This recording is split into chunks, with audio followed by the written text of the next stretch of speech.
दोस्तों, कल एक खबर आई कि हमारे देश की एक और सेलिब्रिटी को नशे के आरोप में एनसीबी ने पूछताछ के लिए बुलाया। ये बात न जाने हमारे सेलिब्रिटीज कब समझेंगे कि एक सेलिब्रिटी के तौर पर आप सिर्फ पैसे नहीं कमा रहे होते, बल्कि देश के तमाम परिवारों से टीवी के माध्यम से इमोशनल तरीके से भी जुड़ रहे होते हैं, उनका ट्रस्ट भी कमा रहे होते हैं। न जाने कितने लोग आपको अपना आइडल मानते हैं, न जाने कितने लोग आप जैसे दिखने, बोलने, पहनने की एस्पिरेशन रखने लगते हैं।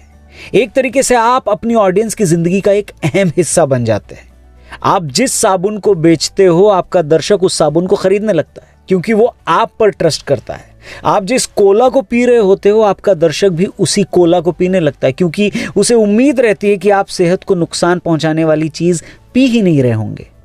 फिर एक दिन अचानक जब वो आपको ऐसे नशे और ड्रग से जुड़ी खबरों में देखता है, तब अंदर ही अंदर आपको आइडल मानने वाले ऑडियंस का ट्रस्ट टूट जाता है।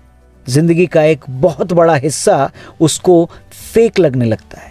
भगवद गीता में कहा गया है, यद्ददा चरति श्रेष्ठ तत्तद्देवोत्तरो जनः स यत् प्रमाणम कुरुते लोकस्तदनुवर्तते। मतलब समाज के जो रोल मॉडल होते हैं, आम लोग उनका अनुसरण करते हैं और वो जो भी कृत्य करते हैं सारी दुनिया उनका अनुकरण करती है और मानक उदाहरण के रूप में अपनाती है। लेकिन वही खबर आती है कि नशे की आदत थी उस स्टार को जिसको आपने अपनी जिंदगी बना लिया था। और यहीं से बहस शुरू होती है कि समाज अपना असली आइडल, अपना असली हीरो किसे माने।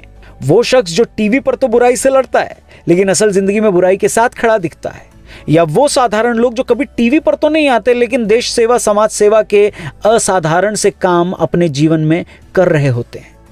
वैसे ही असाधारण काम करने वाले देश के असली हीरोज की चर्चा हम BIB के इसी एपिसोड में करेंगे, जिन्हें शायद टीवी कभी सेलिब्रिटी न बताए, लेकिन समाज के असली सेलिब्रिटी यही लोग हैं। कहते हैं हौसले भी हकीम से कम नहीं होते, हर तकलीफ में ताकत की दवा देते हैं।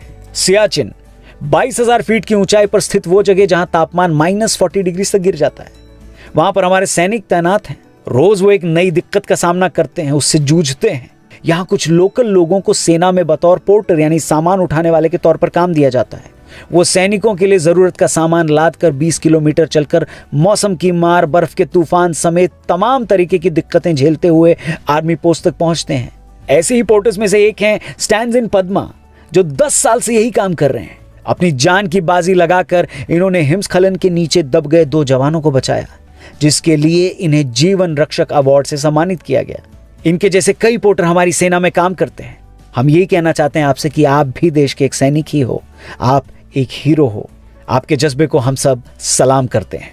अक्सर जब हम फेसबुक या व्हाट्सएप पर या बस स्टैंड पर लगे पर्चों पर किसी के गुमशुदा होने की खबर पढ़ते हैं तो हमारे अंदर भी एक टीस सी उठती है।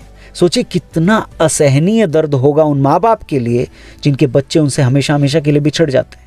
बच्चे गुमशुदा होना देश की एक बहुत बड़ी समस्या है और इस समस्या में देश की ताकत बनी है दिल्ली में समयपुर बादली थाने में तैनात दिल्ली पुलिस की महिला head constable Seema Dhaka. Out of turn promotion से असिस्टेंट सब इंस्पेक्टर बनने वाली वो दिल्ली पुलिस की पहली महिला पुलिसकर्मी है। सीमा जी ने 3 महीनों के अंदर 14 साल से कम उम्र के 76 गुमशुदा बच्चों को ढूंढ लिया। गुमशुदा बच्चों को उनके माता पिता के साथ फिर से मिलाने का प्रशंसनीय काम इन्होंने कर दिखाया। सीमा जी, आप हमारे देश की आन बान और शान हैं। जितने भी बच्चों को आपने उनके माता पिता से मिलाया है, उन माता पिता के आशीर्वाद से आपका जीवन धन्य हो, ऐसी हम प्रार्थना करेंगे। All the very best. और अब भारत इज बेस्ट के इस एपिसोड में हम बात करेंगे महाराष्ट्र के पुणे जिले के ज्ञानेश्वर बोडके के बारे में। जी हाँ, बहुत खूब कहा गया है कि जिस पर यह जग हंसा है उसी ने इतिहास रचा है। ऑफिस बॉय की नौकरी छोड़कर जब ज्ञानेश्वर जी ने पॉली हाउस में फूलों की खेती शुरू की, तब सब लोग उन पर हंसते थे और कहते थे कि कुछ नया करने वाले हमेशा फंसते हैं। वही सब हंसने वाले लोग दंग रह गए जब पॉली हाउस खेती से सिर्फ 1 ही साल में ज्ञानेश्वर जी ने 10 लाख रुपए का लोन चुकाया। बाद में उन्होंने 1 एकड़ हाईटेक इंटीग्रेटेड ऑर्गेनिक फार्मिंग शुरू की। 1 एकड़ के प्लांट को 4 सब प्लांट में बांटा गया।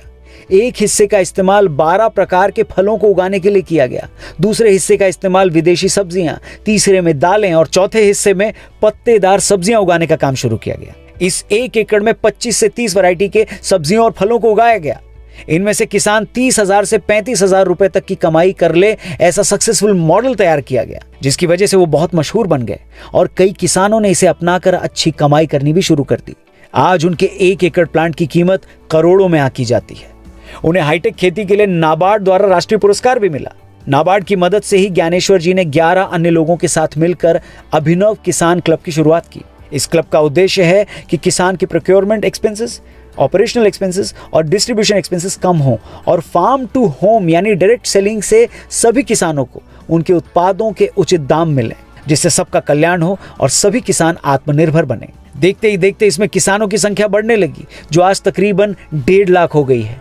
इस समूह का वार्षिक टर्नओवर 400 करोड़ रुपए तक पहुंच गया। इसके अलावा 1.5 लाख महिलाएं इस समूह के साथ जुड़ गई हैं, जो ग्रेडिंग, पैकेजिंग और डिस्ट्रीब्यूशन जैसे कामों को संभालती हैं। वाल्मीकि रामायण में कहा गया है, विकल्पो वीरहीनो यस्य दैव मनुवर्तते वीरास्यम भावितात्मानो न दैव पर्युपासते।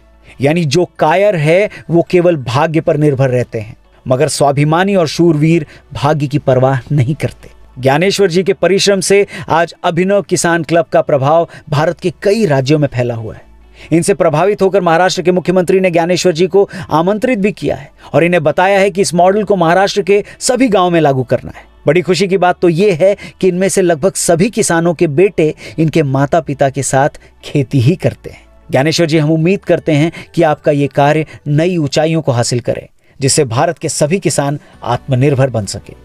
अगर आपको ये वीडियो पसंद आई हो तो इस वीडियो को लाइक करिएगा, हमारे चैनल को सब्सक्राइब करिएगा, फेसबुक पेज को जरूर लाइक करिएगा अगर आप फेसबुक पर देख रहे हैं तो। बाकी आप कहां से इस वीडियो को देख रहे हैं वो भी कमेंट करके जरूर बताइएगा। अपना ख्याल रखें, जल्दी मुलाकात होगी और एक जबरदस्त एपिसोड के साथ। जय हिंद, वंदे मातरम।